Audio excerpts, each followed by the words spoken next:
So the criteria for successful marketing segmentation. What do you need? You need sustainability, and that means that segments must be large enough to warrant a special marketing mix. And remember, our marketing mix is the 4 Ps: the product, the place, the price, and the promotion. They need to be identifiable and measurable, so you have to be able to see their size and quantify that.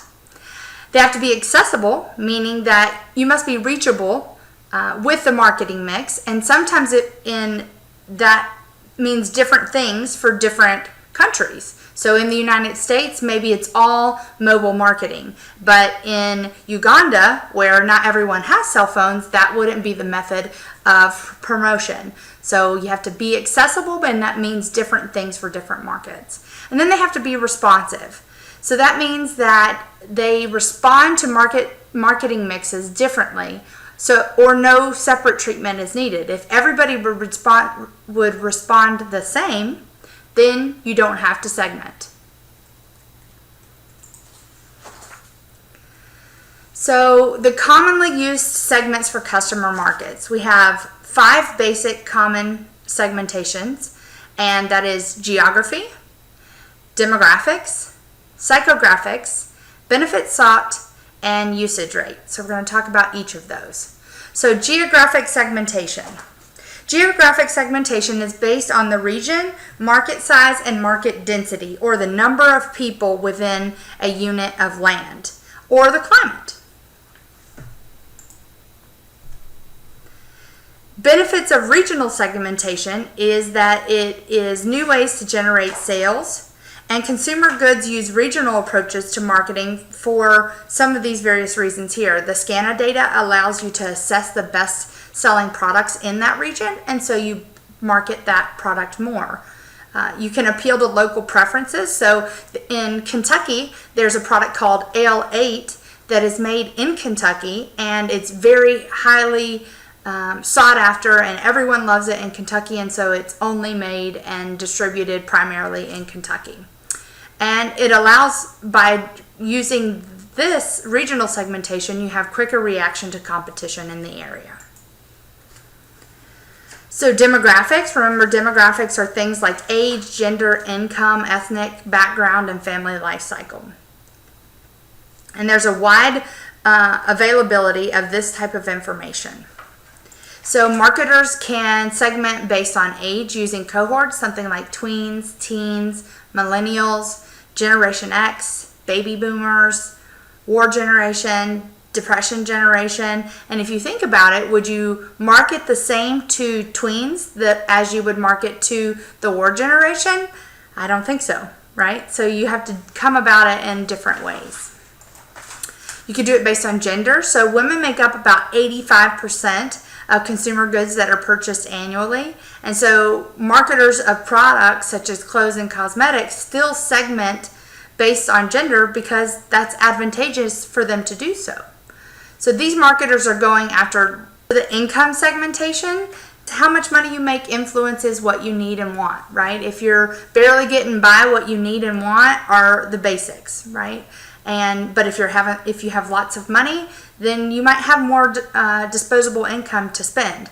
So you can segment based on income. Ethnicity, the 3 largest ethnic groups in the United States are Hispanic Americans, African Americans, and Asian Americans. In the past, ethnic groups in the United States were expected to conform to homogeneity, which is basically the Anglo-centric ideals. Increasing numbers of ethnic minorities, however, and increased buying power within those minorities have allowed for ethnic segmentation to occur. So there's actually a very interesting academic article called The Tale of Two Cities, and it shows basically that consumers who are minorities in one market will react more favorably to ads that use their minority in the ad. However, consumers who are the minority or the majority in a region will not have any reaction to using their ethnicity in the ad. So how marketers can step back and look at that is, if you're targeting a minority, then use that minority in the ad. If you're not, then you don't need to. Or if your minority is the majority of the population in the particular city, you also don't need to.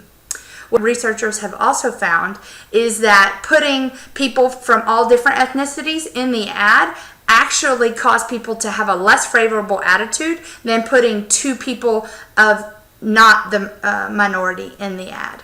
So it's better not to do anything than to try to put everybody in there to suit everybody, because it really doesn't resonate when you do that. You could also segment based on the family life cycle. The family life cycle is a composition of patterns among people of the same age and gender that are different because of different stages they are in the life cycle. So their marital status, single, married, widowed, all of those people have different needs and wants. How old you are, how many children, how old your children are, and where they are in their life cycle. All of these series of stages determined by this combination allows marketers to reach people who have similar needs and wants. And this slide is a demonstration from your book about all the different ways that you could look at this type of cycle, so where different people are in the life cycle. And psychographic segmentation is based on personality, motives, lifestyle, and geodemographic areas. So it's a skeleton, but psychographic adds meat to the bones. So personality, motives, lifestyle, and geodemographics. Personality and motive segmentation. Personality reflects a person's traits, attitudes, and habits. Consider the personality type that describes segmented push buyers. Motives, on the other hand, marketers might appeal to emotional, rational, or status motives, among others. Car makers might appeal to customers with status-related motives, whereas baby products appeal to emotional motives. So think about the most recent Johnson & Johnson commercial where the mom or dad, we're not sure who, is washing the baby's head, and all you see is the baby's face with lots of bubbles, and it's talking about how this process of bathing your child with Johnson & Johnson's products is stimulating their brain and their senses for healthy development and growth. That's all an appeal to the emotion of the parent. The lifestyle segmentation, as we talked about, is how they spend their time. It divides people into groups about how they spend their time, the importance of things around them, their beliefs, and their socioeconomic characteristics such as income and age. And then geodemographic segmentation helps marketers to develop marketing programs tailored to prospective buyers who live in small geographic regions such as neighborhoods, or who have very specific lifestyle and demographic characteristics. And then benefit segmentation, the process of grouping customers into marketing segments according to the benefits that they particularly seek from the product. Customer profiles can be developed by examining demographic information associated with people who seek certain benefits.